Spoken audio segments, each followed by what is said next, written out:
सर्वप्रथम मेरे प्यारे बच्चों एवं समस्त श्रोतागण को अतुल मिश्र का प्यार भरा नमस्कार। अभी तक हमने सिविक्स में अध्याय 4 लड़के और लड़कियों के रूप में बड़ा होना, इसके बारे में हमने पढ़ा। बच्चों, हमने देखा सामोआ द्वीप जो प्रशांत महासागर के दक्षिण में स्थित है, वहाँ पर लड़कियाँ कितनी ही अग्रसर होकर कार्य करती थीं। तो बच्चों, आप भी देखते होंगे अपने आसपास पुलिस में, शिक्षक के रूप में, या फिर डॉक्टर, नर्स या प्लेन चलाती हुई आज महिलाएं जो हैं पुरुषों की अपेक्षा में अधिक अग्रसर हो रही हैं, यानी आगे की ओर बढ़ रही हैं। तो इसी कहानी को हम आगे की ओर शुरू करते हैं बच्चों। तो आप लोग पेज नंबर 48 खोलिए। इसमें टॉपिक देखिए क्या है, घरेलू काम का मूल्य। तो चलिए बच्चों पढ़ते हैं। ध्यान दीजिएगा। हरमीत के परिवार को नहीं लगता था कि जसप्रीत घर का जो काम करती थी वह वास्तव में काम था। बच्चों, किसी भी प्रकार का घर का काम बहुत ही जिम्मेदारी और मेहनत का होता है, लेकिन यहाँ पर क्या लिखा है देखो बच्चों, हरमीत के परिवार को नहीं लगता था कि जसप्रीत घर का काम जो करती थी वह वास्तव में काम था। उनके परिवार में ऐसी भावना का होना निराली बात नहीं थी। सारी दुनिया में घर का काम मुख्य जिम्मेदारियां कौन उठाती है बच्चों? स्त्रियां ही उठाती हैं, जैसे देखभाल संबंधी कार्य, परिवार का ध्यान रखना, विशेषकर बच्चों, बुजुर्गों और बीमारों का। फिर भी जैसा हमने देखा है, घर के अंदर किए जाने वाले कार्यों को महत्वपूर्ण नहीं समझा जाता है। मान लिया जाता है कि वे स्त्रियों के स्वाभाविक कार्य हैं। यानी हम लोग क्या सोचते हैं बच्चों, अगर कोई स्त्री डेली जो वर्क करती है वो उसका रोजमर्रा का काम होता है, लेकिन कोई बताएगा उसमें कितनी मेहनत लगती है। एक परिवार को लेकर चलना, स्त्री कितनी ही दृढ़ निश्चय और कितनी मेहनती होती है जो एक परिवार को लेकर चलती है। समाज इन कार्यों को अधिक महत्व देता है, ऐसा हमारी सोच की प्रवृत्ति हो जाती है, लेकिन स्त्री बच्चों वही पूरे घर को लेकर चलती है। ठीक है, जैसे आपकी माँ है, आपकी बहन है, आप अपने घर में स्वयं देखते हैं। ठीक है, तो इसी के नीचे बच्चों हमारा नेक्स्ट टॉपिक है घर पर कार्य करने वालों का जीवन। उपयुक्त कहानी का केवल हरमीत की माँ ही घर पर काम नहीं करती थी, काफी सारा काम मंगला करती थी, जो उनके घरेलू काम में मदद के लिए लगाई गई थी। बहुत से घरों में, विशेषकर शहरों, नगरों और घरेलू काम के लिए लगा लिया जाता है। बच्चों, कुछ अमीर लोग होते हैं या फिर कुछ मिडिल क्लास के लोग भी होते हैं जो पुरुष और स्त्री दोनों वर्क करते हैं, तो घर में झाड़ू पोछा करने के लिए किसी काम वाली को रख लेते हैं, या अक्सर आप देखते हैं। ठीक है, तो उसी प्रकार मंगला भी थी। वे बहुत सारे काम करते थे, जैसे झाड़ू लगाना, सफाई करना, कपड़े बर्तन धोना, खाना पकाना, छोटे बच्चों बुजुर्गों की देखभाल करना।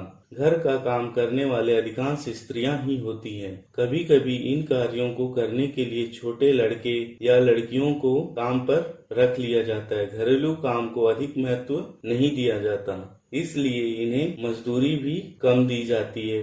घरेलू काम करने वालों का दिन सुबह 5 बजे से शुरू होकर देर रात 12 बजे तक भी चलता रहता है, जो कि जी तोड़ मेहनत के द्वारा ही संभव हो पाता है। उन्हें पराया नौकरी पर रखने वाले उनसे सम्मानजनक व्यवहार नहीं करते। बच्चों, यदि कोई आदमी अपने घर में नौकर या फिर किसी काम वाली बाई को रखता है तो बहुत कम ही लोग उससे सम्मान से बात करते हैं, नहीं से उनसे घृणा या मतलब अकड़पन, अपना मतलब व्यवहार को सही प्रकार से उसके साथ सामंजस्य स्थापित नहीं करते हैं। दिल्ली में घरेलू काम में करने वाली स्त्रियां, मेलानी ने भी अपने अनुभव के बारे में इस तरह बताया है। दिल्ली की रहने वाली है और वह अपनी बात को शेयर कर रही है इस कहानी के माध्यम से। मेरी पहली नौकरी एक अमीर परिवार में लगी थी जो 3 मंजिले भवन में रहता था।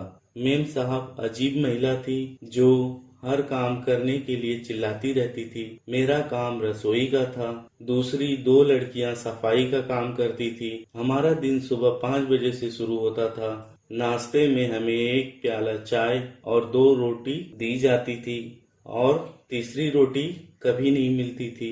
शाम के समय जब मैं खाना पकाती थी, दोनों लड़कियां मुझसे 1 और रोटी मांगती रहती थी। मैं उन्हें चुपके से रोटी दे देती थी और खुद भी 1 रोटी ले लेती थी। हमें दिन भर काम करने के लिए बहुत ही मेहनत करनी पड़ती थी, जिससे हमें भूख भी ज्यादा लगती थी। हम घर में चप्पल नहीं पहन सकते थे। ठंड के मौसम में हमारे पैर सूज जाते थे। मैं मेम साहब से डरती थी, परंतु मुझे गुस्सा भी आता था और अपमानित भी होती थी। क्या हम दिन भर काम नहीं करते थे? क्या हम कुछ सम्मानजनक व्यवहार के योग्य नहीं थे?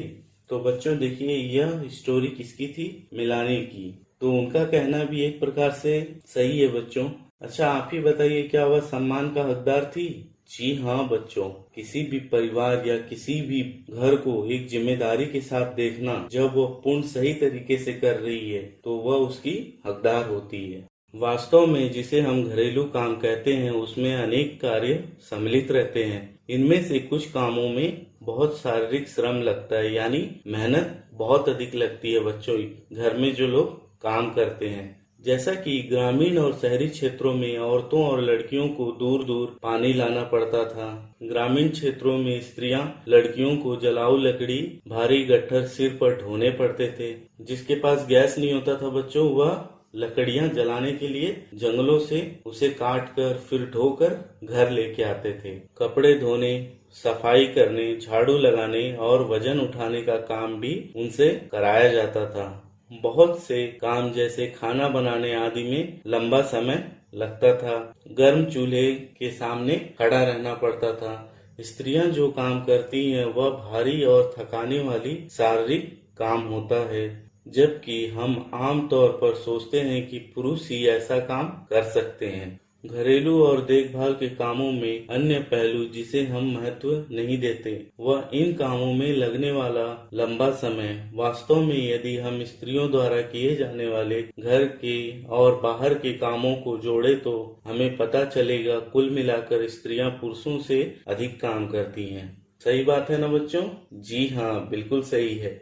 बच्चों, आपकी पुस्तक में एक तालिका बनी हुई है जिसमें हरियाणा और तमिलनाडु, जिसमें स्त्रियां कितने घंटे और प्रति सप्ताह, स्त्रियों की कुल काम के घंटे, पुरुषों के वेतन, साहित्यकार, मतलब इसमें पूरा ही डाटा दिया हुआ है हरियाणा और तमिलनाडु, जहां पर स्त्रियां कार्य करती हैं। तो इस आंकड़े को आप देखकर यह महसूस कर सकते हैं बच्चों कि मतलब स्त्रियां, जैसे आपका दिया हुआ है बच्चों, इस संबंध में स्त्रियां और पुरुषों में कितना फर्क दिखाई देता है। इससे आप यह फर्क लगा सकते हैं कि पुरुष कितना कार्य करते हैं एक वेतन के दौरान और स्त्रियां कितना कार्य करती हैं। ठीक है बच्चों?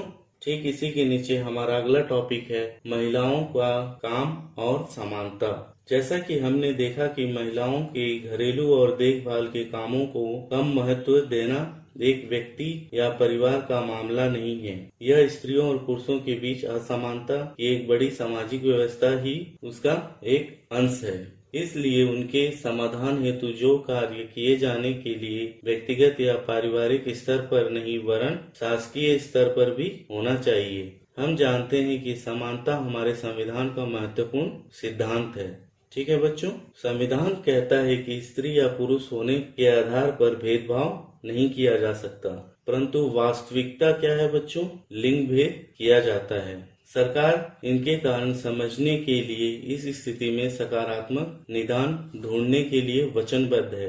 उदाहरण के लिए सरकार जानती है कि बच्चों की देखभाल, घर का काम, जो बोझ महिलाएं उठाती हैं वह किस पर पड़ता है? लड़कियों पर ही पड़ता है। स्वाभाविक रूप से इसका असर लड़कियों के स्कूल जाने पर भी पड़ता है। इससे यह निश्चित होता है कि महिलाएं घर के बाहर काम कर सकेंगी या नहीं, तो किस प्रकार का काम या कार्य क्षेत्र चुनेगी। पूरे देश के कई गांवों में शासन ने आंगनबाड़ियां और बालवाड़ियां खोली हैं। शासन ने एक कानून बनाया है जिसके तहत यदि किसी संस्था महिला कर्मचारियों की संख्या 30 से अधिक है तो उसे वैधानिक रूप से बालवाड़ी की सुविधा देनी होगी। बालवाड़ी की व्यवस्था होने से बहुत सी महिलाओं को घर से बाहर जाकर काम करने की सुविधा होगी। इससे बहुत सी लड़कियों को स्कूल जाना भी संभव हो सकेगा। बच्चों, बस आज का पाठ यहीं पर समाप्त होता है और इस पाठ में आए कुछ कठिन शब्द हम कर लेते हैं। ठीक है? दोहरा बोझ, इसका कोई अर्थ बताएगा बच्चों? चलो मैं बताता हूँ। शाब्दिक रूप से इसका अर्थ होता है दोगुना वजन। समानता इस शब्द का महिलाओं के काम की स्थिति को समझने के लिए प्रयोग किया गया है। यह इस तथ्य को स्वीकार करता है महिलाएं आमतौर पर घर के भीतर और घर के बाहर दोहरा कार्यभार संभालती हैं। देखभाल। देखभाल से आप क्या समझते हैं बच्चों? जी हाँ, बिल्कुल सही। देखभाल के अंतर्गत अनेक काम आते हैं, जैसे संभालना, ख्याल रखना, पोषण करना। शारीरिक कार्यों के अतिरिक्त इसमें गहन भावनात्मक पहलू भी सम्मिलित होते हैं। अब मैं इस पाठ में आए कुछ प्रश्नों के उत्तर आपसे जानना चाहूंगा बच्चों।